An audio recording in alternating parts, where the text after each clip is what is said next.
कबीर की शाखिया। ऊंचे कुल कहा जन्मिया, जो करनी ऊंच न होय, सुवरन कलश सुधा भरा, साधु निंदा सोई। इसका शब्दार्थ देखिए, जन्मनिया मतलब क्या हो गया, जन्म लिया। करनी माने हो गया कार्य, सुवर्ण माने हो गया सोना, और सुरा माने हो गया मदिरा या शराब।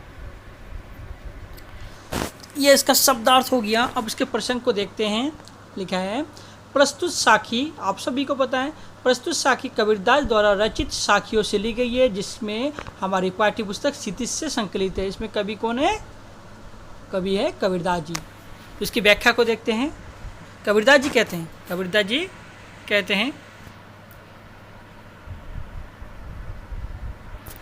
कि यह सखे कि ऊंचे वंश में जन्म लेने से कोई लाभ नहीं है। क्या है? ऊंचे वंश में जन्म लेने से कोई लाभ नहीं होता है। ऊंचे वंश में जन्म लेने से कोई लाभ नहीं होता। यदि हमारे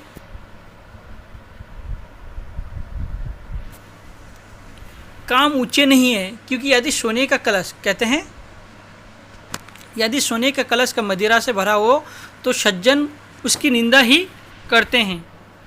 इसलिए केवल ऊंचे वंश में जन्म लेने से कुछ नहीं होता, बल्कि उसके कार्य महान होने चाहिए। मैं इसको फिर से दोहरा देता हूँ। कबीरदास जी इन पंक्तियों के माध्यम से यह बताना चाहते हैं कि ऊंचे वंश में जन्म लेने से कुछ नहीं होता, बल्कि क्या है, उसके कार्य अच्छे होने चाहिए। जिस प्रकार सोने के बर्तन में अगर क्या है, अगर शराब लग दोगे तो उसका गुण तो ही नशे का ही रहेगा, तो उसका कोई फ़ायदा तो नहीं है, उसके गुण में तो कोई परिवर्तन नहीं होता है। इसलिए अगर ऊंचे कुल में आप लोग जन्म लेते हो तो उसका कोई फ़ायदा नहीं है, बल्कि हमारे अगर जिसका कर्म अच्छा होता है उसी को ही अच्छा माना जाता है। तो हम लोग इसका प्रश्न उत्तर को देखते हैं। हम लोग प्रश्न उत्तर देख लीजिए एक एक पॉइंट करके। देखिए, पहला प्रश्न क्या है, कबीर ने किस व्यक्ति को ऊंचा नहीं माना? तो उसका उत्तर देख लो इस पॉइंट पे। कबीर ने उस व्यक्ति को ऊंचा नहीं माना जो अवगुणों से भरा हुआ हो। किसी व्यक्ति को केवल ऊंचे परिवार में जन्म लेने से महान नहीं होता। समझ गए? अगला प्रश्न है, साधु किसकी निंदा करते हैं? साधु किसकी निंदा करते हैं? तो साधु किसकी निंदा करते हैं? देखो, साधु प्रत्येक उस व्यक्ति की निंदा करते हैं जो दुर्गुणों से भरा है, जिसके अंदर कोई गुण नहीं होता, उसकी निंदा करते हैं। अगला प्रश्न है, कोई व्यक्ति किस कारण महान बन जाता है? कोई भी व्यक्ति किस कारण महान बनता है? तो इसका उत्तर देख लो गौ नंबर पे। कोई व्यक्ति अपने द्वारा किए गए जाने वाले सत्कर्मों, अच्छे कर्मों से, सद्गुणों से महान व्यक्ति है। बल्कि किससे होता है? अच्छे कर्मों, अच्छे कामों और अच्छे गुणों के कारण ही क्या होता है, वो महान होता है।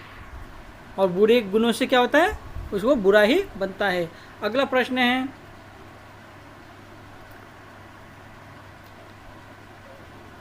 साखी में निहित काव्य सौंदर्य को प्रतिबिंबित कीजिए। तब उसकी जो मेन चीज़ें बताया है उसमें, कबीर द्वारा रचित उपदेशक शैली की साखी में किसी व्यक्ति की श्रेष्ठता उसके सद्गुणों को मानी गई है, मतलब उसके अच्छे गुणों को मानी गई है, बल्कि उसके ऊंचे खानदान में जन्म लेने से उसका कोई फ़ायदा नहीं होता। बल्कि क्या माना गया है, अगर उस व्यक्ति का गुण अच्छा है, उसके कर्म अच्छे हैं, तो उस व्यक्ति को ही महान माना गया है, बल्कि ना कि जिस व्यक्ति का अगर ऊँचा कुल होगा तो उसको अच्छा नहीं माना जाता, बल्कि उसके कर्मों को अच्छा माना गया है।